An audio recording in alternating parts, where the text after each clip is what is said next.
जय जगन्नाथ पिलाने तुम मो यूट्यूब चैनल लिबो क्लासेस को स्वागत। तो आज वीडियो पिलाने देखिए कि जंगल कृषि भूमि संपर्क शिल्प और परिवेश उपर तार प्रभाव गुड़िक कौन कौन थिला कार प्रभाव ना उपनिवेशवाद प्रभाव गुड़िक कौन कौन थिला। तो से विषय आज आम आलोचना करिया पिलाने।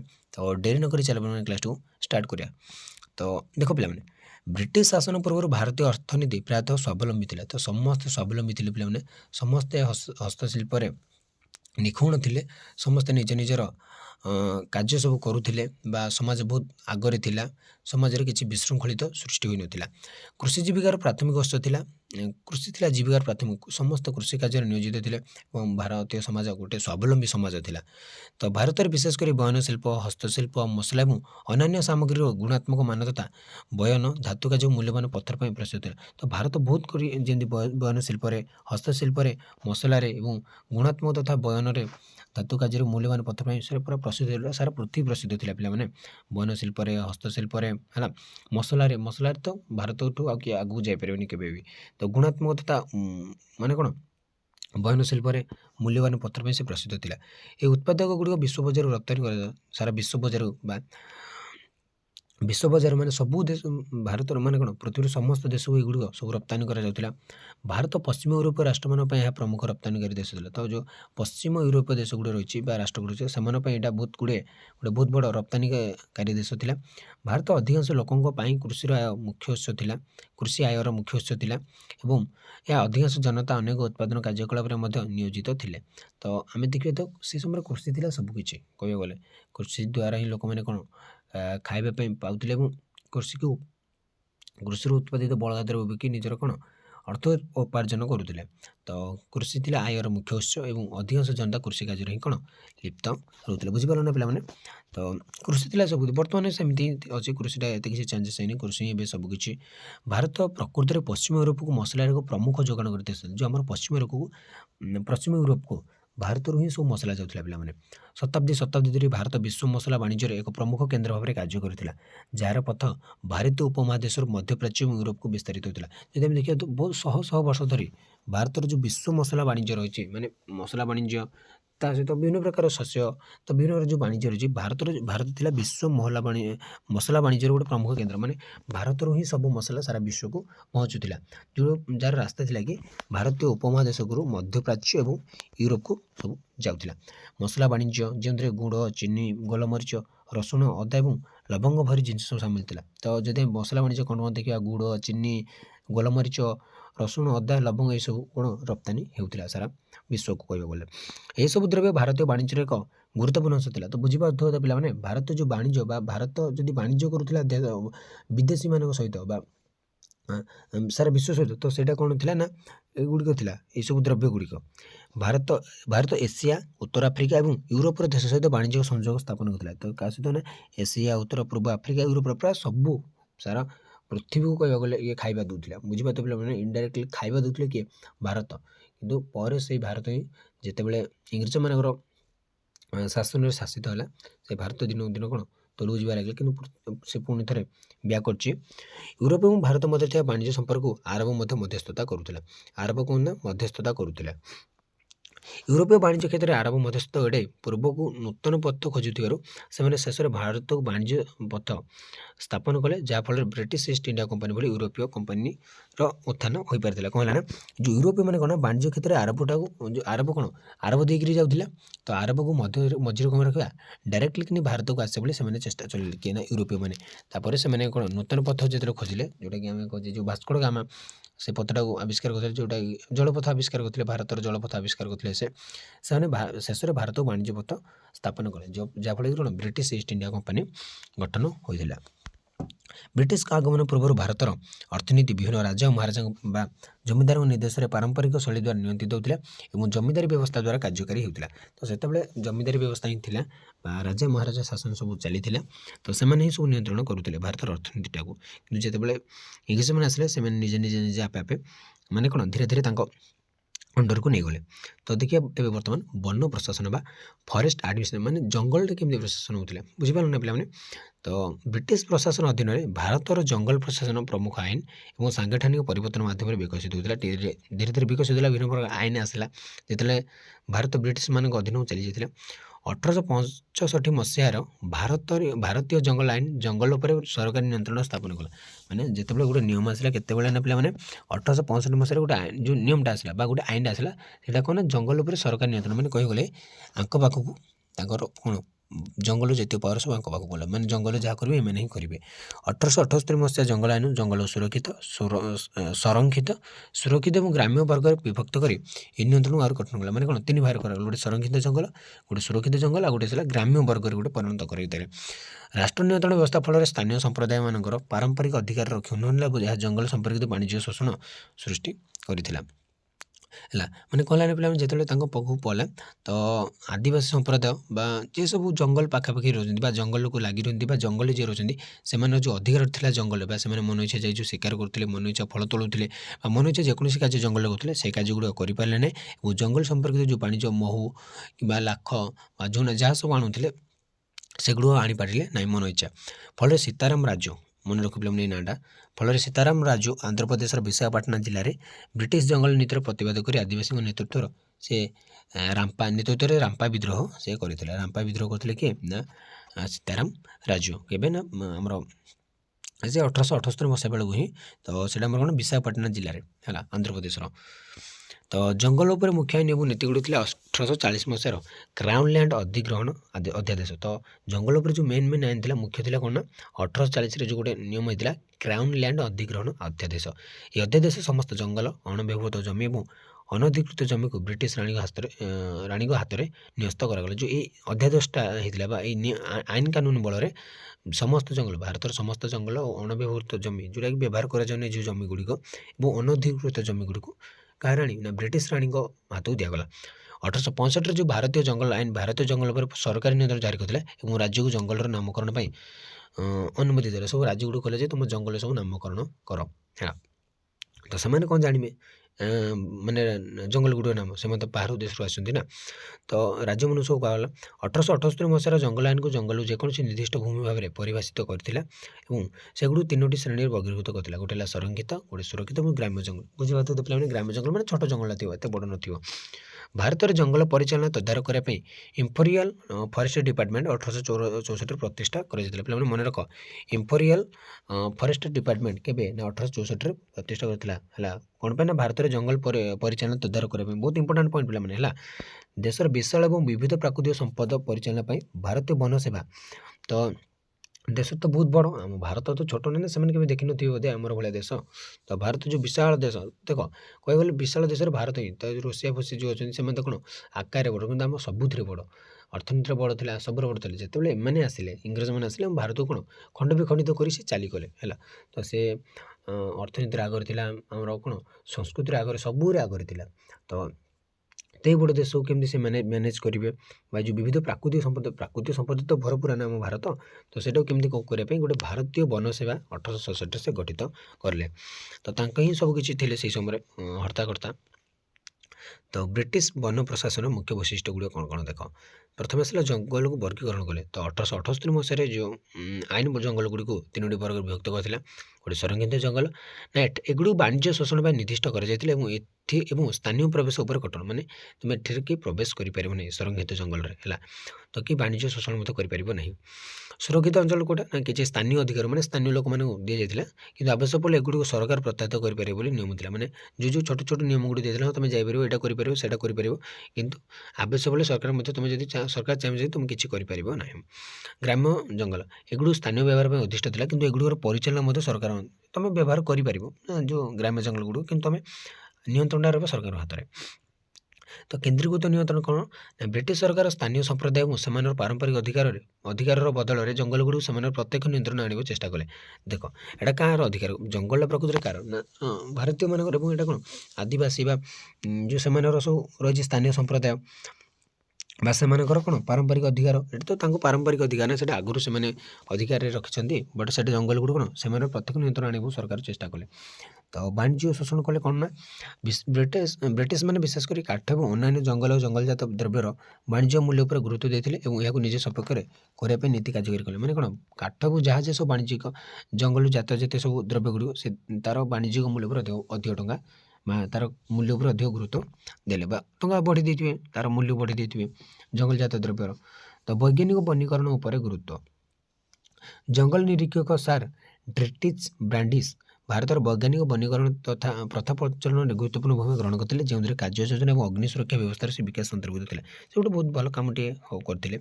ତ ସ୍ଥାନୀୟ ସମ୍ପ୍ରଦାୟ ଉପରେ ପ୍ରଭାବ ପକାଇଥିଲା।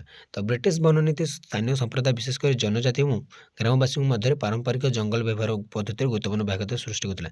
ସବୁକିଛି ହେଇଥିଲା, ବଟ୍ ଯେଉଁ ସ୍ଥାନୀୟ ଲୋକମାନେ ଥିଲେ, ଜଙ୍ଗଲ ହେଉଛି ପାଖରେ ଯେଉଁ ଆମର ଜନଜାତି ରହୁଛନ୍ତି ବା ଗ୍ରାମବାସୀମାନେ ରହୁଛନ୍ତି, ତ ସେମାନଙ୍କ ଉପରେ ଏଇଟା ବହୁତ ଖରାପ ପ୍ରଭାବ ପଡ଼ୁଥିଲା। ଦେଖ, ଆମେ ଗ୍ରାମବାସୀମାନେ କ'ଣ, ଜଙ୍ଗଲ ନ ଗଲେ ସେମାନେ କିଛି କରିପାରିବେନି। ଜଙ୍ଗଲରୁ ହିଁ କିଛି ତାଙ୍କୁ କିଛି ବିଭିନ୍ନ ପ୍ରକାର ଶାଗ, ବିଭିନ୍ନ ପ୍ରକାର ଫଳମୂଳ ସେମାନେ ଆଣନ୍ତି ଏବଂ କାଠ ଜାଳେଣୀ ପାଇଁ ଆଣନ୍ତି। କାଠ ବିଭିନ୍ନ କ'ଣ ବିଭିନ୍ନ ଜାଳେଣୀ ରୂପେ ବ୍ୟବହାର ସହିତ ଅନ୍ୟାନ୍ୟ କାର୍ଯ୍ୟରେ ସେମାନେ ନିୟୋଜିତ କରନ୍ତି ବା ବ୍ୟବହାର କରନ୍ତି। ତ ସେଗୁଡ଼ିକ ପାଇଁ ସେମାନଙ୍କୁ ବହୁତ ଗୁଡ଼ିଏ କ'ଣ ଗୁରୁତ୍ୱପୂର୍ଣ୍ଣ ତାଙ୍କୁ ବ୍ୟାଘାତ ଲାଗିଥିଲା, ତାଙ୍କୁ ବହୁତ ବଡ଼ ଆଘାତ ଲାଗିଥିଲା। କାଠ ଜାଳେଣୀ, କାଠ ଏବଂ ଚାରଣଭୂମି ଭଳି ସମ୍ପଦ ଉପରେ ସେମାନେ ପ୍ରବେଶ ଗୁରୁତର ଭାବେ ପ୍ରତିବନ୍ଧି ଦେଉଥିଲା, ଯାହାଫଳରେ ଦ୍ୱନ୍ଦ୍ୱ ଏବଂ ସାମାଜିକ ଅଶାନ୍ତି ଦେଖାଯାଇଥିଲା। ତ କ'ଣ ହେଲା, ମାନେ ସେମାନେ ଗାଈ ଚରି ମଧ୍ୟ ନେଇପାରିବେ ନାହିଁ ବା ଜଙ୍ଗଲରୁ କିଛି ଗୋଟେ ଜଙ୍ଗଲଜାତ ପଦାର୍ଥ ଗୋଟେ ମଧ୍ୟ ଆଣିପାରିବେ ନାହିଁ। ତ ତାଙ୍କୁ ଏଇଟା ବହୁତ ଗୁଡ଼ିଏ କ'ଣ କଷ୍ଟ ଦେଇଥିଲା କହିବାକୁ ଗଲେ। ତ କୃଷି ଏବଂ ଭୂମି ସମ୍ପର୍କରେ ପରିବର୍ତ୍ତନ ଆସିଥିଲା। ଦେଖ, ବ୍ରିଟିଶ ଔପନିବେଶ ଶାସନ ସମୟରେ ଭାରତୀୟ ଅର୍ଥନୀତି ମୁଖ୍ୟତଃ କୃଷି ପ୍ରଧାନ ଥିଲା। ଯଦି ଆମେ ଦେଖିବା, ଯେତେବେଳେ ବ୍ରିଟିଶ ଉପନିବେଶବାଦ ଭାରତ, ତ ଦେଖ ଆଗରୁ ବ୍ରିଟିଶ ମାନେ ଆସିବା ପୂର୍ବରୁ ଭାରତ କୃଷି ପ୍ରଧାନ ଥିଲା, ଆସିବା ପରେ ରହିଲା, ତାପରେ ମଧ୍ୟ ରହିବ କୃଷି ପ୍ରଧାନ ଦେଶ ମଧ୍ୟ ଭାରତ। ତ ମାନେ ଭାରତର ଅର୍ଥନୀତି ମଧ୍ୟ କୃଷି ପ୍ରଧାନ ହିଁ ଥିଲା। ଜନସଂଖ୍ୟାର ଅଧିକାଂଶ ଲୋକ ଜୀବିକା ପାଇଁ କୃଷି ଉପରେ ନିର୍ଭର କରୁଥିଲେ। ପ୍ରାୟ 85% ଲୋକ ଗ୍ରାମରେ ରହୁଥିଲେ ଏବଂ ପ୍ରତ୍ୟକ୍ଷ ବା ପରୋକ୍ଷ ଭାବେ କୃଷି କାମ କରୁଥିଲେ। 85% ଲୋକ ଗ୍ରାମରେ ରହୁଥିଲେ ଏବଂ ପ୍ରତ୍ୟକ୍ଷ ବା ପରୋକ୍ଷ ଭାବେ କୃଷି କାର୍ଯ୍ୟ ହିଁ କରୁଥିଲେ, ଅନ୍ୟ କିଛି କାମ ନଥିଲା ସେ ସମୟରେ। କୃଷି ଏହାର ପ୍ରାଥମିକ ଉତ୍ସ ଥିଲେ ମଧ୍ୟ ଅସ୍ଥିରତା ଏବଂ ଅବନତିର ସମ୍ମୁଖୀନ ହୋଇଥିଲା। ଧୀରେ ଧୀରେ ଅବନତି ଆଡ଼କୁ ଗତିଗଲା ଯେତେବେଳେ ଇଂରେଜମାନେ ଆସିଲେ। କୃଷିରେ ବିପୁଳ ଶ୍ରମଶକ୍ତି ସତ୍ତ୍ୱେ ଏହି କ୍ଷେତ୍ରରେ ଜଳସେଚନର ଅଭାବ, ସାରର ସୀମିତ ବ୍ୟବହାର ଏବଂ ଅପର୍ଯ୍ୟାପ୍ତ ନିବେଶ, ମରୁଡ଼ି, ଦୁର୍ଭିକ୍ଷ ପରି ସମସ୍ୟାର ସମ୍ମୁଖୀନ ହୋଇଥିଲେ। ତ ଦେଖ, ଲୋକମାନେ ତ 85% ଲୋକ ଅଛନ୍ତି, ମାନେ ପ୍ରତ୍ୟେକ ପରିବାରରେ 3ରୁ 4 ଜଣ ଲୋକ କୃଷି କାର୍ଯ୍ୟ ପାଇଁ ସମର୍ଥ ଅଟନ୍ତି, କିନ୍ତୁ ଜଳସେଚନ ନାହିଁ, ମାନେ ଜଳ ରହିବ ନାହିଁ ତ ଚାଷ କରିବେ କେମିତି ବା କୃଷି କାର୍ଯ୍ୟ କରିବେ କେମିତି। ସାରର ତ ସୀମିତ ବ୍ୟବହାର, ସାର ତ ମିଳିଲା ନାହିଁ।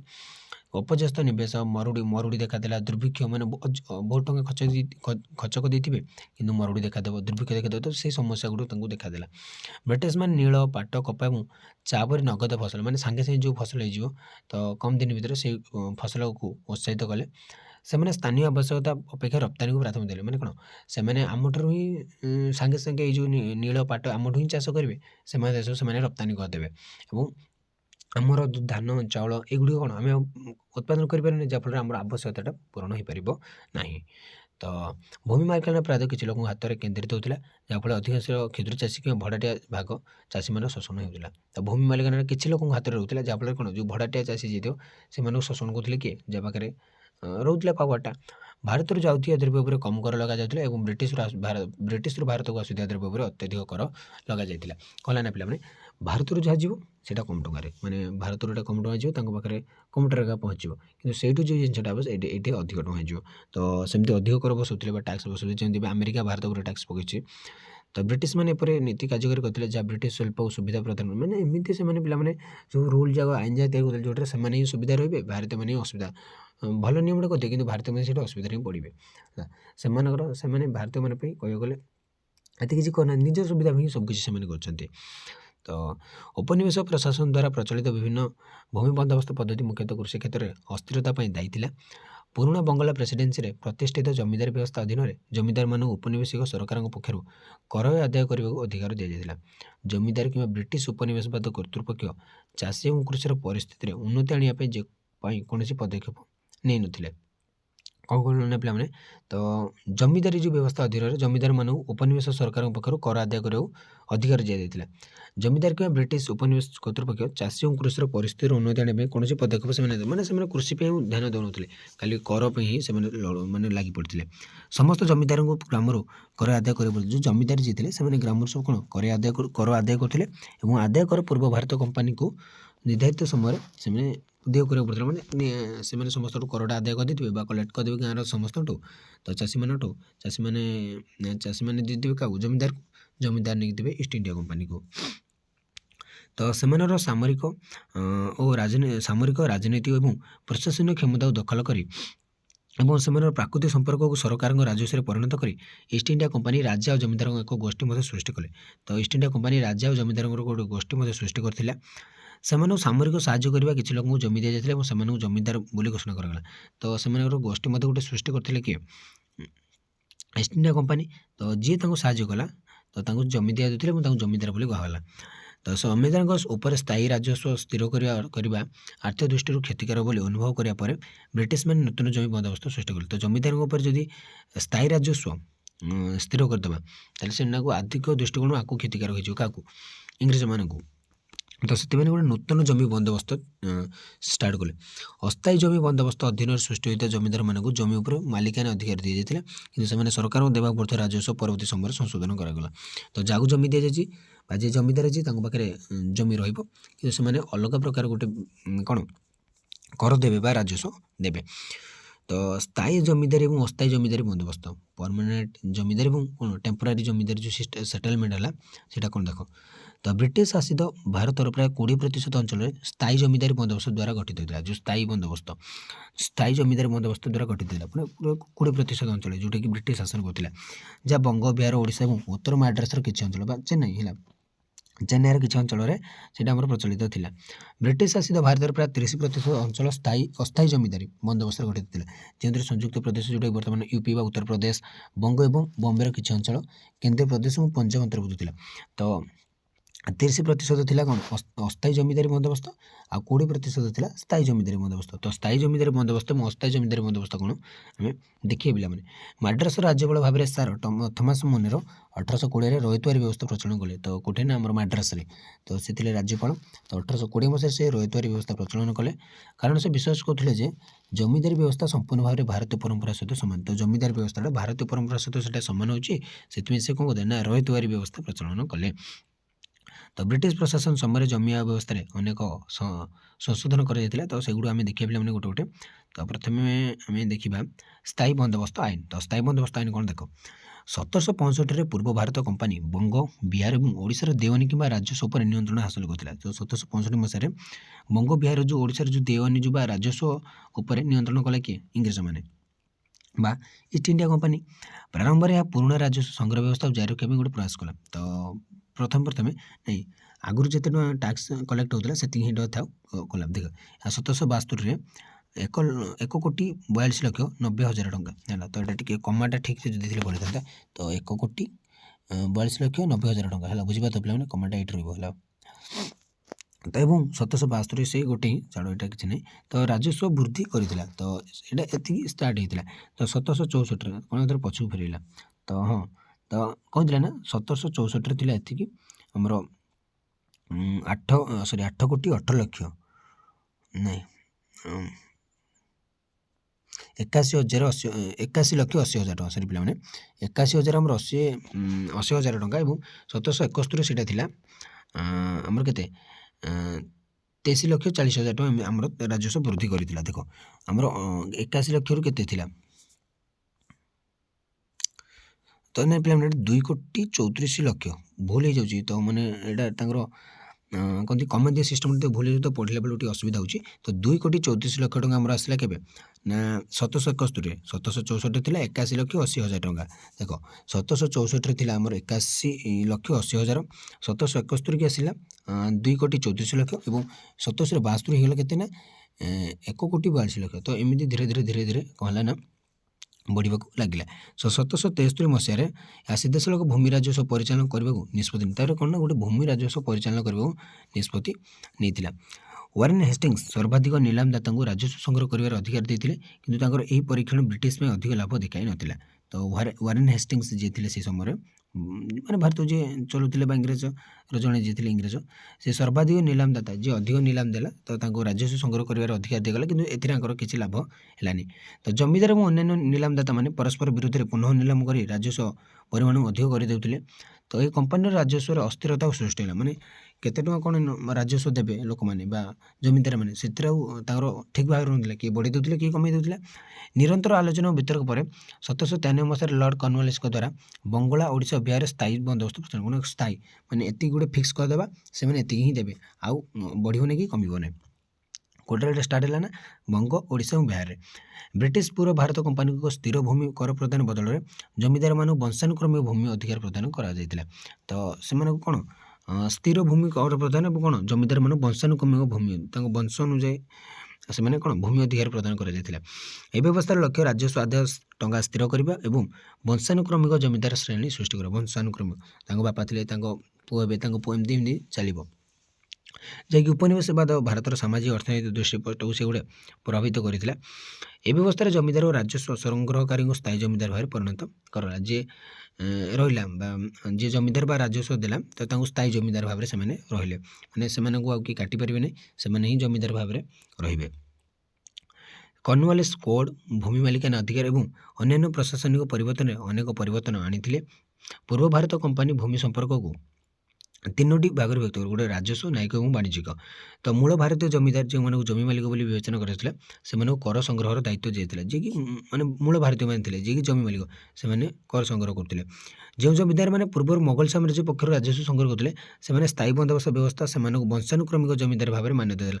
ସେମାନେ ଥିଲେ ବଂଶାନୁକ୍ରମିକ ଜମିଦାର, ଯିଏକି ମୋଗଲ ସମୟରେ ରାଜସ୍ୱ ଆଦାୟ କରୁଥିଲେ। ଏବଂ ଜମିଦାରମାନଙ୍କ ସହିତ ଏକ ନିର୍ଦ୍ଦିଷ୍ଟ ପରିମାଣର ରାଜସ୍ୱ ଉପରେ ରାଜିନାମା ହେଉଥିଲା, ଯାହାକି ପ୍ରତିବର୍ଷ ବ୍ରିଟିଶ ଇଷ୍ଟ ଇଣ୍ଡିଆ କମ୍ପାନୀକୁ ପ୍ରଦାନ କରାଯାଉଥିଲା। ପ୍ରତିବର୍ଷ ତାଙ୍କୁ କର ଦିଆଯାଉଥିଲା ବା ଇଷ୍ଟ ଇଣ୍ଡିଆ କମ୍ପାନୀକୁ କର ପ୍ରଦାନ କରାଯାଉଥିଲା ବା ରାଜସ୍ୱ ପ୍ରଦାନ କରାଯାଉଥିଲା। ଜମିଦାରମାନଙ୍କୁ ସେମାନଙ୍କର ଜମି ଅଧିକାର ପାଇବାର ଅଧିକାର ଦିଆଯାଇଥିଲା, ଯାହାଫଳରେ ଜମିଦାରମାନଙ୍କର ଏକ ବଂଶାନୁକ୍ରମିକ ଶ୍ରେଣୀ ସୃଷ୍ଟି ହୋଇଥିଲା। ମାନେ ବଂଶାନୁକ୍ରମିକ ତାଙ୍କ ବାପା ଥିଲେ, ତାଙ୍କ ପୁଅ ହେବେ, ଏମିତି ଚାଲିଥିଲା।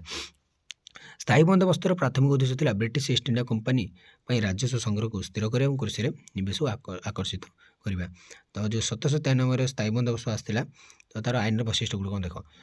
ପ୍ରଥମତଃ ଜମିଦାରମାନେ କେବଳ ରୟତ ମାନେ ଯିଏକି ଭାରତୀୟ ହୋଇଥିବେ ଏବଂ କିମ୍ବା ଭଡ଼ାଟିଆ ଭାଗଶାସୀଙ୍କ ଠାରୁ ଭୂମି ରାଜସ୍ୱ ସଂଗ୍ରହ ପାଇଁ ବ୍ରିଟିଶ ଏଜେଣ୍ଟ ଭାବରେ କାର୍ଯ୍ୟ କରିବେ ନାହିଁ, ବରଂ ସେମାନଙ୍କର ଜମିଦାରୀରେ ସଂଗ୍ରହର ସମଗ୍ର ଜମିର ମାଲିକ ହେବେ।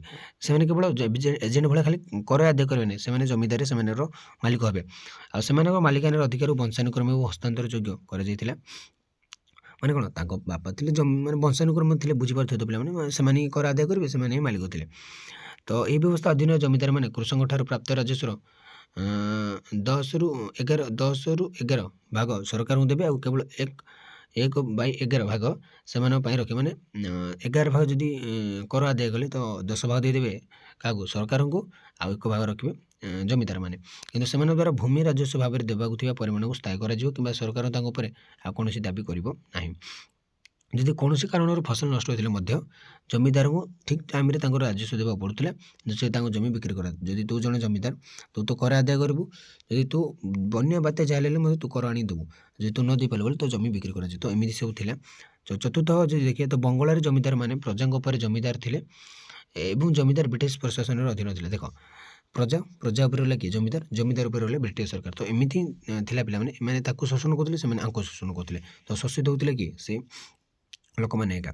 ତ ପଞ୍ଚମତଃ ଦେଖିବା ବନ୍ଦୋବସ୍ତ ଏହାର ସ୍ଥିରତା ସୁନିଶ୍ଚିତ କରାଯାଇଥିଲା ବା ଜମିଦାରଙ୍କ ସମ୍ପତ୍ତି ବ୍ରିଟିଶମାନଙ୍କ ପାଇଁ ସୁରକ୍ଷା ଭାବରେ କାର୍ଯ୍ୟ କରିଥିଲା। ଅଧିକନ୍ତୁ ଅଧା ବନ୍ଦୋବସ୍ତ କମ୍ପାନୀକୁ ଏହାର ଆୟ ସମ୍ପାଦିକ କରିବାରେ ସକ୍ଷମ କରିଥିଲା, କାରଣ ଭୂମି ରାଜସ୍ୱ ବର୍ତ୍ତମାନ ପୂର୍ବ ଅପେକ୍ଷା ଅଧିକ ସୁନିଶ୍ଚିତ ହୋଇଥିଲା। ତ ଏସବୁ ଥିଲା ବନ୍ଦୋବସ୍ତଟାକୁ ଆୟଟାକୁ ସ୍ଥିର କରାଗଲା। ତ ଏମିତି ସବୁ କ'ଣ ଥିଲା ପିଲାମାନେ, ଆମର ଏଗୁଡ଼ିକ ଥିଲା କ'ଣ, ତା'ର ବୈଶିଷ୍ଟ୍ୟ ଗୁଡ଼ିକ ଥିଲା। ତ ଏଇ ଆଇନର ବୈଶିଷ୍ଟ୍ୟ। ତ ସ୍ଥାୟୀ ବନ୍ଦୋବସ୍ତର ଯେଉଁ ସକାରାତ୍ମକ ପ୍ରଭାବ ଏବଂ ନକାରାତ୍ମକ ପ୍ରଭାବ ଗୁଡ଼ିକ ଦେଖିବା। ତ ବର୍ଦ୍ଧିତ ସ୍ଥିରତା, ଗୋଟେ ସ୍ଥିର କରାଗଲା, ମାନେ ବଢ଼େଇ ଦିଆଯିବ ଆଉ ଆଗକୁ ସ୍ଥିର କରେ, ମାନେ ରାଜସ୍ୱଟାକୁ ବଢ଼େଇ ଦିଆଯିବ ଆଉ ସ୍ଥିର ଭାବରେ ରଖିଦିଆଯିବ। ମାନେ ଗୋଟେ ଜମିରୁ ଯଦି 5 କିଲୋ କିମ୍ବା ନହେଲେ 5 ପକେଟ ଯଦି ଧାନ ହେଉଛି ତ ତାକୁ କ'ଣ କରିଦେବେ ନା 4 ପକେଟ ତୁମେ ଦେବା ବାଧ୍ୟ। ତ ସେମିତି ରାଜସ୍ୱ ସ୍ଥିର କରିଦେବେ, ତୁମେ ଦେବା ବାଧ୍ୟ, ଆଉ ଯାହା ହେଲା ତୁମେ ବୁଝିବ ସେ କଥା। ଆଉ ବ୍ରିଟିଶ ପୂର୍ବ ଭାରତ କମ୍ପାନୀ ପାଇଁ ଏକ ସ୍ଥିର ଆୟ ମାନେ କ'ଣ ପରମାନେଣ୍ଟ ତୁମର ଯାହା ହେଉଛି ହଉ ନା କାହିଁ, ସେ ତୁମର ମରୁଡ଼ି ହେଉ କି ଯାହା ହେଉଛି ହଉ ତୁମେ ନେଇକି ଦେବାକୁ ପଡ଼ିବ କର। ଆଉ ସ୍ଥାୟୀ ବନ୍ଦୋବସ୍ତ ଜମି ଏବଂ କୃଷିରେ ନିବେଶ ଉତ୍ସାହିତ କରିବା ମଧ୍ୟ ଉଦ୍ଦିଷ୍ଟ ଥିଲା। ତ ନକାରାତ୍ମକ ଦେଖ, କୃଷକମାନଙ୍କୁ ସେଠାରେ ଶୋଷଣ କରାଯାଇଥିଲା। ଜମିଦାରମାନେ ସ୍ଥିର ରାଜସ୍ୱ ଦେବାରେ ଭାରଗ୍ରସ୍ତ ହୋଇଗଲେ, ଆଉ କେତେ ସେମାନେ ସ୍ଥିର ଦେବେ, ସେ ଚାଷ ହଉ ନ ହଉ ସେମାନେ ଦେବାକୁ ବାଧ୍ୟ। ପ୍ରାୟତଃ ବ୍ରିଟିଶମାନେ ନିଜର ଲାଭକୁ ସର୍ବାଧିକ କରିବା ପାଇଁ କୃଷକମାନଙ୍କୁ ଶୋଷଣ କରୁଥିଲେ, କୃଷକମାନେ ହିଁ ସବୁ କଷ୍ଟ ପାଉଥିଲେ। ତ ଏକ ଭୂମି ସମ୍ପନ୍ନ ଅଭିଜାତ ଗୋଷ୍ଠୀର ସୃଷ୍ଟି ହେଲା। ସ୍ଥାୟୀ ବନ୍ଦୋବସ୍ତ କୃଷକମାନଙ୍କ ଶୋଷଣରେ ଏକ ଭୂମି ସମ୍ପନ୍ନ ଅଭିଜାତ ଗୋଷ୍ଠୀର ସୃଷ୍ଟି କରାଇଲା। ଜମିଦାରମାନଙ୍କ ଦ୍ୱାରା ଜମି ହରାଇବା ଯଦି ସେମାନେ ଜମିଦାରମାନେ ଆର୍ଥିକ ଅସୁବିଧାର ସମ୍ମୁଖୀନ ହେଲେ ତାହେଲେ ଏହି ସମୟ ମଧ୍ୟ ଯଦି ଏମାନେ ରାଜସ୍ୱ ଦେବାରେ ବିଫଳ ହେଲେ ତାହେଲେ ସେମାନେ ନିଜର ଜମି ହରାଇଲେ। ତ ବୃଦ୍ଧି ପାଇଥିବା ଋଣ ଏବଂ ସଙ୍କଟ କୃଷକମାନେ ପ୍ରାୟତଃ ସେମାନଙ୍କ ଜମି ଭଡ଼ା ଦେବା ପାଇଁ ମହାଜନଙ୍କଠାରୁ ଋଣ ନେଉଥିଲେ ଯାହାକି ଋଣ ଏବଂ ସଙ୍କଟ ବୃଦ୍ଧି କରୁଥିଲା। ଆଉ ଆଜି ଆମେ କ୍ଲାସ୍ 2 ଏଇଠି ରଖିବା ତାପରେ ଦେଖିବା ଆମେ ରଇତୁଆରୀ ବନ୍ଦୋବସ୍ତ। ତ ଆଜି ପାଇଁ କ୍ଲାସ୍ 2 ଏଇଠି ରଖୁଛି ରହୁଛି। ଜୟ ଜଗନ୍ନାଥ।